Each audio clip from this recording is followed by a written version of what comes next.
8 pages, 5,500 words about my thoughts on the Autumn Nations series poured onto paper, and one video all ready to go. What could go wrong? Oh, wait.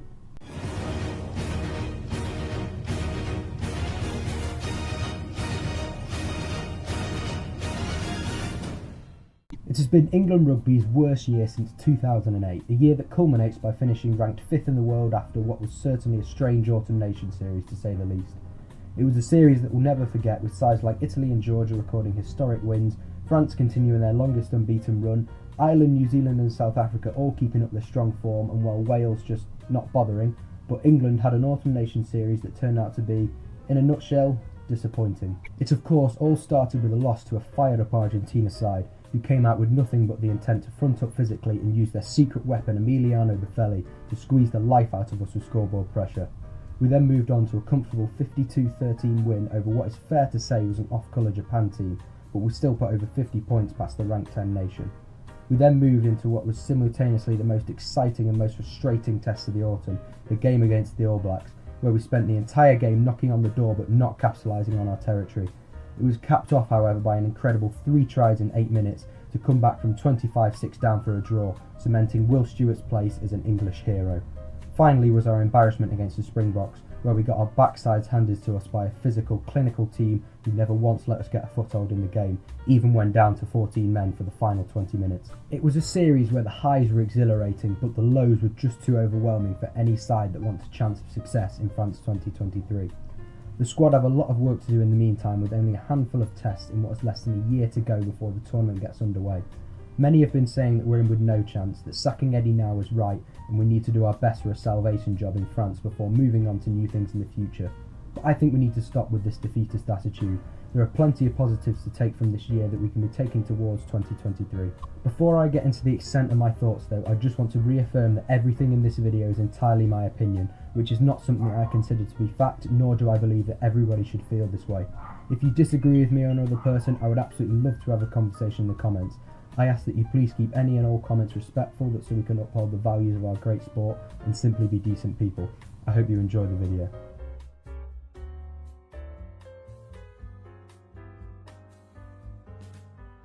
So I began writing the script for this video just the day after the final Autumn Nations test and had the initial draft done a couple of days later. I had set out my plans of when to record the video, but as luck would have it, the day I go to record, this happens. Eddie Jones is sacked by the RFU. I had this whole section written about Eddie that has now been kind of made irrelevant, but I wanted to include it anyway just so that you could see how my initial thoughts will lay out compared to the results that we later got.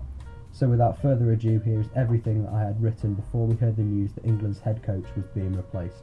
Eddie Jones is probably the topic that causes the most division amongst England fans right now, with many saying that he drains the life of exciting players and throws them into a test side that plays boring rugby, but others saying that he is selecting well and building the national squad up for big things. My opinions are certainly very mixed on this subject, and it may be tough to explain, so stick with me.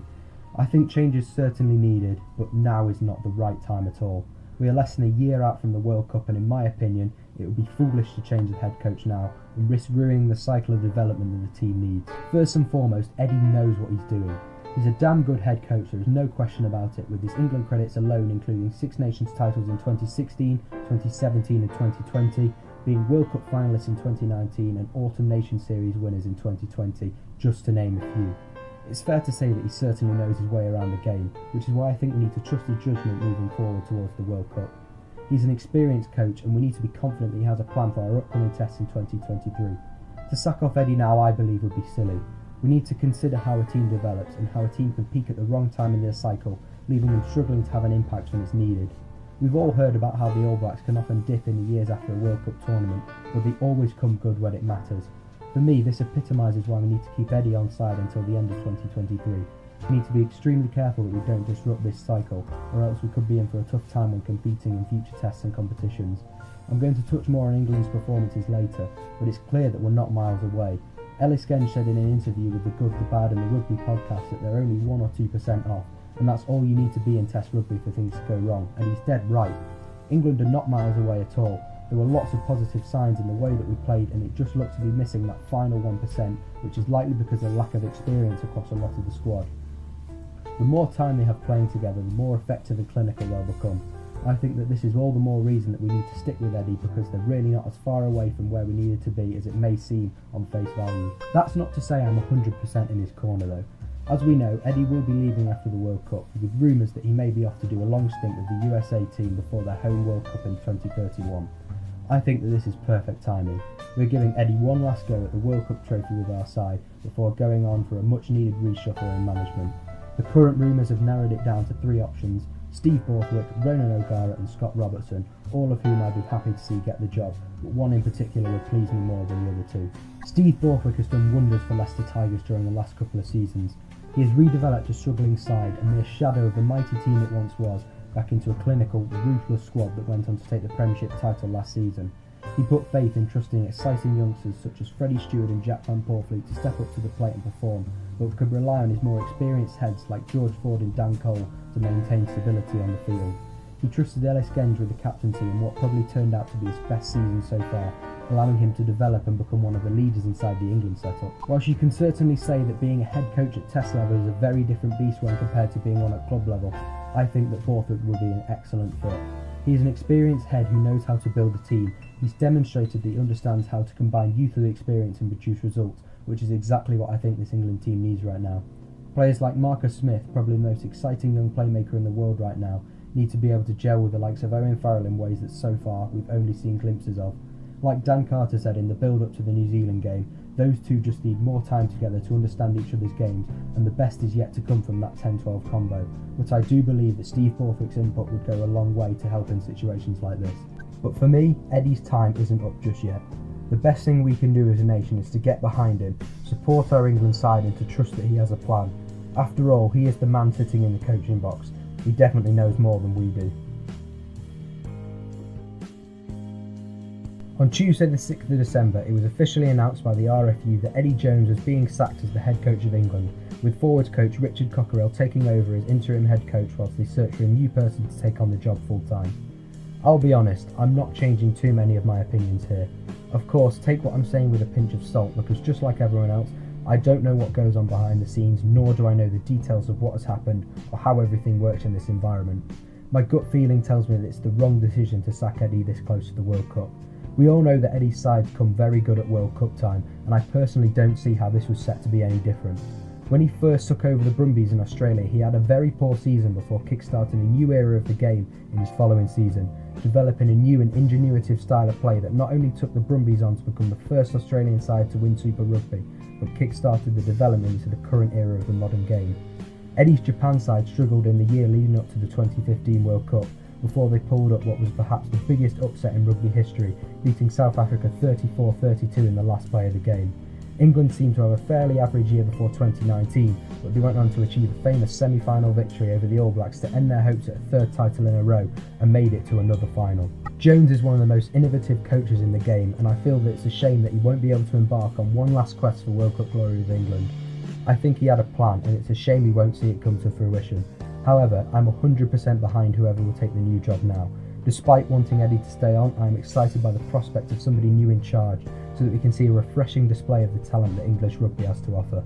It was the Monday before Christmas, the 19th of December, that it was announced that Steve Borthwick would be taking over the role of England head coach. Ever since Eddie was sacked, and even a bit before in fact, Borthwick was the favourite to take over after transforming his Leicester Tigers side from being a struggling team into Gallagher Premiership champions. I'm not going to say too much about him now, as I want to save that for a separate video, and I've already rewritten parts of the script 3 times, but I have nothing but good things to say about the guy. Whilst he has only been head coach for 2 years, he has a lot of international experience as forwards coach under Eddie Jones, and I believe that he is the right man to be taking over the job. Somebody like Scott Robertson may have been taking a more refreshing and unique approach, but Borthwick could bring a good blend of Eddie's styles and his own new ideas. Now, those who know me best could tell you that it's not often that I like to be wrong, but I can assure you there is nothing that I would like more at this moment. I really hope sacking Eddie Jones will turn out to be the right decision, and that Steve Borthwick will be lifting the trophy with the England team in just under 12 months' time. I definitely think there is so much potential in bringing any new head coach. It's just that my gut told me it's not the right decision. Like I say, I really hope that I'm wrong. As my final word on the matter, I just wanted to add a note of thanks to Eddie for everything that he has done for English rugby. He rescued England from probably what was one of the darkest points in their history, going out in the group stages of our own World Cup, and went on to lead them through his first 17 games unbeaten. He led us to 3 Six Nations titles, which included a Grand Slam, and also led us to a World Cup final. He has the biggest win record of any England head coach in history, with an impressive 73% of his games with England ending in victory. It would be wrong not to pay tribute to his amazing things that he's done with the England team, and we need to make sure that we remember the highlights of his England career, even if it didn't end in the best way.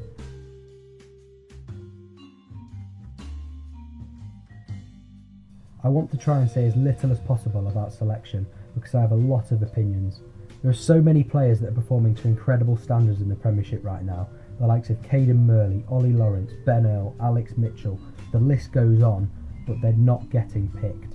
The problem for us as spectators is that we don't see what goes on behind the scenes. For all we know, Eddie had considered these players and they just didn't fit the style of rugby that he wanted England to play. Take players like Guy Porter or Tommy Freeman, very strong players and consistent performers, but perhaps not the out-and-out superstars that the Premiership currently has to offer. However, these players could very much fit the style of rugby that Eddie wanted England to play. Had he been given the chance, he would very likely have stuck with these players going forward, and he has a history of doing this.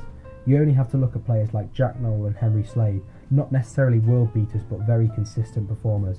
I am not for 1 minute saying that these guys are not good players, they are class, and that is the point that I'm trying to get across here. He picks players that he likes for the style that he wants to play, not necessarily superstars but solid squad players instead, and builds a team around his method for reaching his World Cup objective. That all said, there are so many players that I would have loved to have seen involved this autumn. I am going to contradict myself a bit here because despite trusting Eddie's judgment, I would have loved to have seen some of these standout Premiership players get some test minutes under their belt. Caden Murley is probably the player that I've wanted to see the most this autumn. He has been picked in every midweek training squad for the series but never made the matchday 23. He is in incredible form for Quins at the minute, and off the back of 2 strong seasons, he is performing better than ever. He is a try-scoring machine and combines electric pace with such strength and power in both his attacking and defensive game.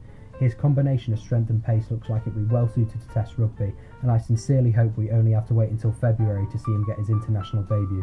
Ben Earl is another player that I've been so desperate to see back in an England jersey. He was the Gallagher Premiership Player of the Season last year and would be the best player in an excellent Saracens team right now if it weren't for the competition provided by the brilliant Theo McFarland on the flank.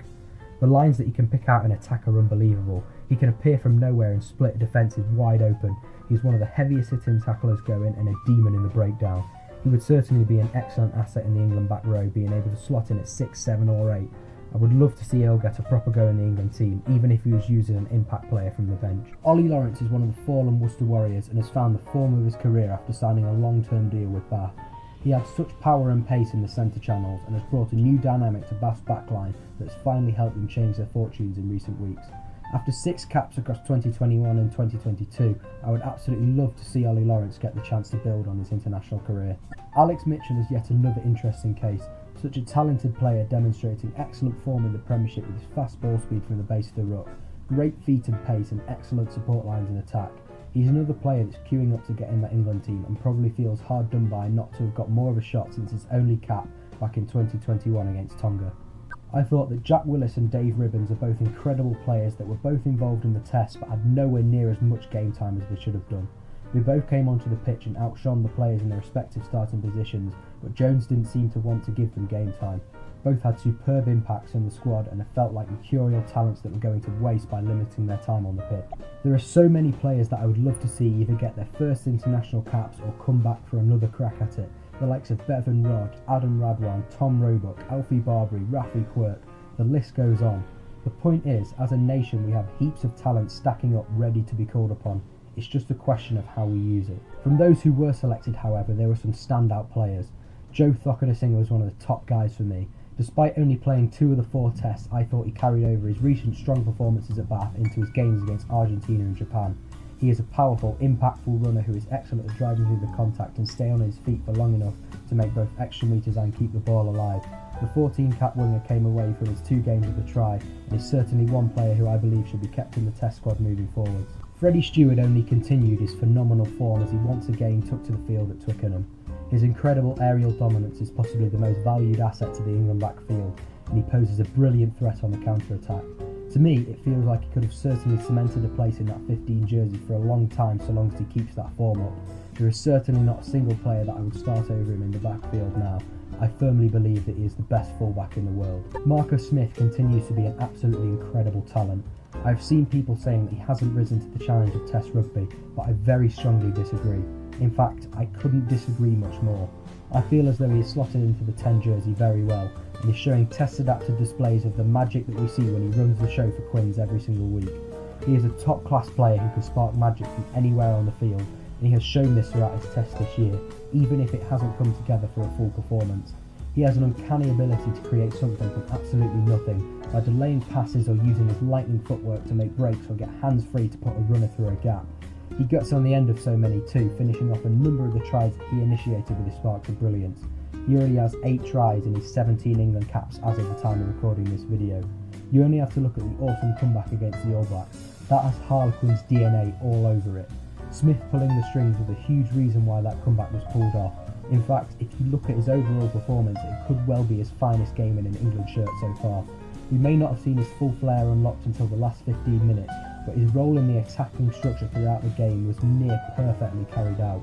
Whilst the attack didn't always cook outside of him, he was crucial and effective pivot in the attacking line that was creating so many chances, many of which were just a simple pass or a clear out away from success. I'm sure his time developing the squad will pay off when attacking moves start coming together and the squad is more clinical. It is important that he has time to develop under experienced head of Owen Farrell so that he can begin to further refine his craft in Test rugby. I do have more to say on the 10-12 combo with Smith and Farrell, but I'm going to say more on that later. Now for some players who I didn't think stepped up to the plate at all. There are a couple of players that struggled, such as Ben Youngs, who didn't seem to be able to generate quick ball from the breakdown in the Argentina game, therefore preventing England from gaining any front foot attacking ball. However, he was much stronger in the test against the All Blacks when he came off the bench to help secure the 25-all draw, so it wasn't all negative from Youngs' point of view. I feel as though Johnny May has had his day in an England jersey. He is still a very good player and certainly has a wealth of international experience under his belt, but I feel as though he struggled to have any significant impact in this year's series. With so many brilliant wingers lining up on the sidelines to take his place, I think it's time for a new player to take up the 11 jersey, and hopefully somebody like Caden Murley or Adam Radwan can get that shot that they deserve. There is one player who I cannot believe has made and still consistently starts in this England team. I feel like Johnny Hill is in the team for his effectiveness in the line-out, and that's about it. He is consistently a liability on the field, giving away needless penalties like getting a penalty turned over in the South Africa test for grabbing Faf de Klerk and throwing him after the whistle, which led us straight into a position where we conceded 7 points. Later in that very same game, he stupidly tips a player in the ruck that's already been won, leading us to concede another penalty and subsequently throw away any chance at a possible consolation score. Then there's the instance in the Australia test when he sparks afterwards with Wallaby lock Darcy Swain and gets himself yellow carded. These are just a few examples amongst so many more that have occurred across his England career, and you just can't have that kind of stupidity and indiscipline inside a successful test match side. I may be focusing very much on the negatives for Hill, and I don't want to have such a downer on him as a player, but it's so frustrating to see him in the England side when there's so many better players in the second row that could be playing instead of him. Please, if you see him in a different way, let me know in the comments. I think my vision is biased because I have noticed and focused so much on the negatives in his performance, and I find it hard to spot the good parts, so I'm open to any comments that people may have so that I can try and see him in a different light. But at the minute, I can't see why he should be in the 5 jersey over the likes of Ribbons, Tizard and especially Laws when he returns from injury. Speaking of Laws, England have seriously missed him this autumn. He is one of the driving factors in the pack with simply incredible work rate and remarkable dedication. Just look back at his cover tackle on Vayanu, which I believe sums him up as a player. For me, he is the best kind of player, a player who just works and works and works. His work doesn't always get noticed whilst the flair of the superstars takes the headlines, but if I were the England boss, he would certainly be the first name on my team sheet. He is an incredible player that has really left a vacuum in the England squad during his injury period. Thankfully, it does look like he will be back for the Six Nations. I also just want to touch upon what an incredible player that Owen Farrell is. It is a true testament to the England legend that he is that he earned his 100th Test cap against the All Blacks this autumn. He is a true great of the game who leads from the front and is one of the best figureheads of the English game that we've ever seen. Yes, it's certainly fair to say that he's had his fair share of problems around the tackle area, but the vast majority of criticism that I've seen of Farrell is about nothing but spite and jealousy that he plays for England. I've even seen this admitted, fans saying that they hate him because he's so good that they wish they had him. He is a truly top-class player, and I'm so glad that he's made it to be with England men's only 3rd ever Centurion alongside Ben Youngs and Jason Leonard. As my final word on selection, I want to share with you all a matchday 23 that I would love to see going forward, or that I would have wanted to have seen in the series just gone. I'm not saying that this is the team that's going to go out and solve all of our problems, nor am I saying that this is the best England team that we could possibly put out, but I'm curious to see what a team like this could do at test level. I have included players that are currently injured, as I would like to see them playing this sort of setup, and this is also very much subject to change, as I change my mind on these sorts of things a lot. At loose head prop I would have Ellis Genge, at hooker I'd have Jamie George, and at tight head prop I would have Kyle Sinclair. In the second row I would have the pairing of Maro Itoje at 4 and Courtney Laws at 5, and then in the back row I would have Ben Earl playing on the blind side, Tom Curry as an open side flanker, and Alex Dombrandt at 8. At 9 I would have Jack Van Portfleet, and at fly half I would have Marcus Smith. On the left wing I'd have Joe Singer, inside centre Owen Farrell, outside centre at 13 I would have Ollie Lawrence, on the right wing Caden Murley, and at 15 Freddie Stewart. The finishers would include Jamie Bumaya, Bevan Rodd and Will Stewart, followed by Dave Ribbons, Jack Willis, Rafi Quirk, Elliot Daly and Henry Slade. Please feel free to let me know what you think of that matchday 23 in the comments below. The combination of Marcus Smith and Owen Farrell at 10 and 12 has been the other big talking point of the series. It sparked lots of controversy, with many saying that we should just stick with a single playmaker on the field and use a traditional pair of centres at 12 and 13. We all know that Eddie likes this tactic. It's what led England to do so well in the 2019 World Cup, using George Ford at fly half with Farrell outside him at 12, most famously in the semi-final win against the All Blacks. The latter example in particular demonstrates how it definitely can work, as having two playmakers as pivot points in the backline can provide excellent opportunities, especially in multi-phase play. However, many have said that the tactic has run its course and it's time to revert to a more traditional set of backs. I'm going to reiterate one of my previous points that I talked about earlier in the video about trusting the process. I think that Smith at 10 and Farrell at 12 could work very well. They just need time to get to understand each other's games, and that comes about through getting training and game time together. The legend himself, Dan Carter, said this in the build-up to the England vs All Blacks test. Speaking of that test, you only have to look at the incredible attack that we had towards the end of the game that brought about the famous draw. That sort of play is made possible by the fact that there are two playmakers on the pitch, 3 if you count Henry Slade's ability in the 13 shirt. The blend of Marcus Smith's magical attack and Owen Farrell's controlled test management could be a lethal weapon in test rugby across coming years. I think we need to give it a chance, and if it doesn't work out, it can be easily changed back to a more standard 10-12 combo. Players like Ollie Lawrence and Dan Kelly are centres that are really starting to shine in the Premiership at the minute, and could well be options to take over if Borthwick doesn't like the combo.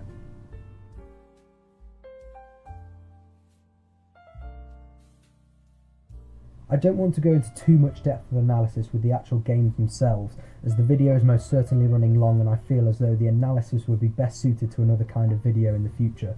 However, I would like to go over my general thoughts of the games as a whole. Of course, the autumn series didn't start overly well for the English side. A first loss to Argentina since 2009 was not the way that Eddie and his team wanted to kick off the autumn tests, but it has to be said, England were not up to scratch against a much improved Argentina side that most certainly came to play.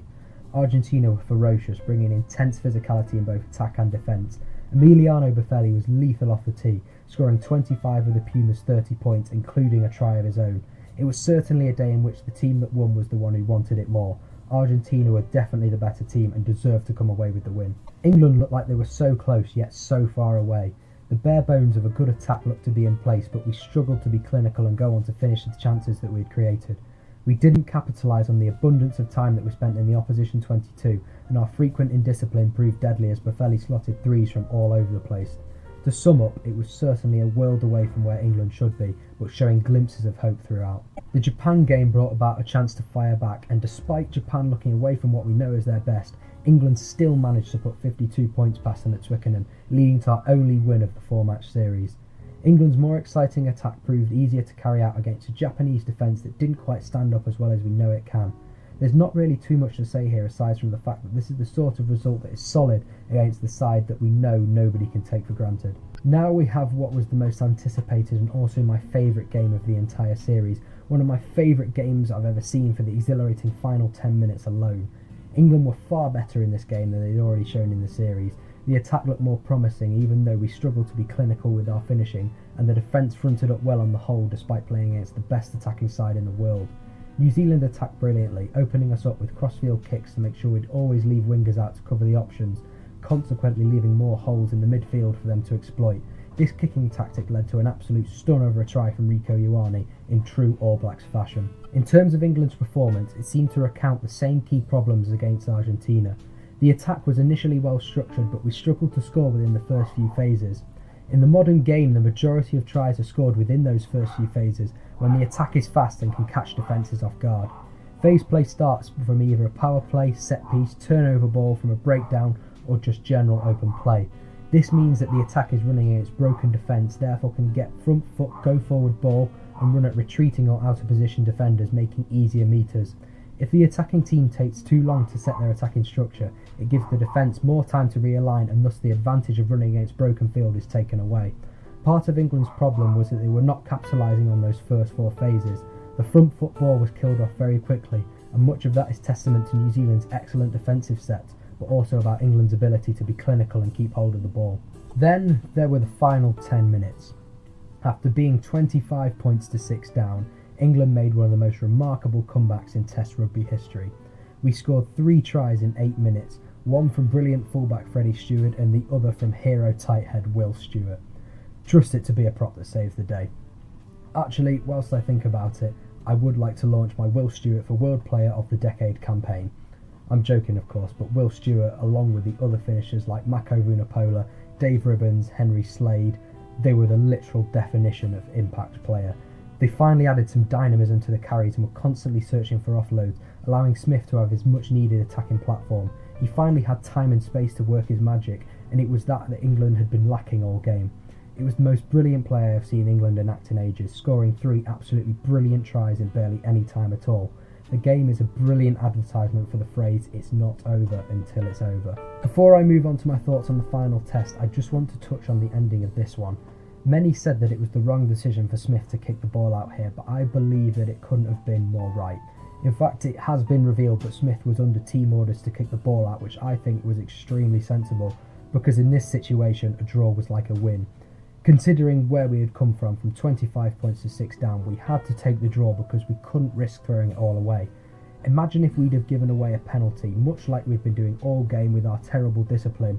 With the incredible range of Geordie Barrett from the tee, our entire efforts could have been all for nothing when he would slot 3 points to win the game. There are no friendlies in Test rugby. A loss doesn't go down as a last-ditch attempt to win in the record books. It's a loss. I'd much rather take the draw after an exhilarating game from both a fan point of view and on the field. I'd certainly say the same.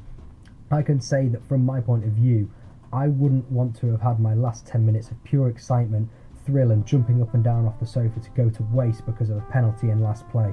It just wouldn't be worth it. The risks were too great. Finally, there is what was definitely our worst game in the series. We were absolutely pulverised by the world champions. The Springboks ended the series by beating us 27-13 in what was a very poor performance from England against a very strong and clinical South Africa team. The scrum fell to pieces, no thanks to the brilliant Bok front row, and England, despite having a narrow 6-3 lead early on, never really got into the game properly. I'll be honest, I don't have much more to say on this because it was really as simple as one team was much better than the other, and it was a real shame to end the year on such a poor note, but the autumn wasn't completely diabolical. Look, it's no secret that England have a lot of work to do. It's been our worst season in 14 years and there's no hiding away from that at all. All I'm going to say is that we need to trust the process. We need to keep the faith as England fans that our team has a plan and that it's all part of the cycle that can see us compete well at the World Cup next year. It's not all bad. There's so much bright talent and there's so much to be excited about. As a nation, I feel like we need to be more positive and get behind the team rather than erupting into panic and ripping up the foundations every single time something goes wrong. England may not have had the best autumn, but it's certainly no time to panic yet. Hey guys, thank you very much for watching this video. I really hope you enjoyed it. If you did, I would really appreciate it if you could leave a like and subscribe. I do all of this for fun because I absolutely love rugby. I love making this content and contributing to the rugby space. So if you did enjoy it, I'd love it if you could stick around and check out any more content that I'm going to release. But in the meantime, I really hope you have a nice day. I hope you enjoy your Christmas and most importantly, keep enjoying your rugby.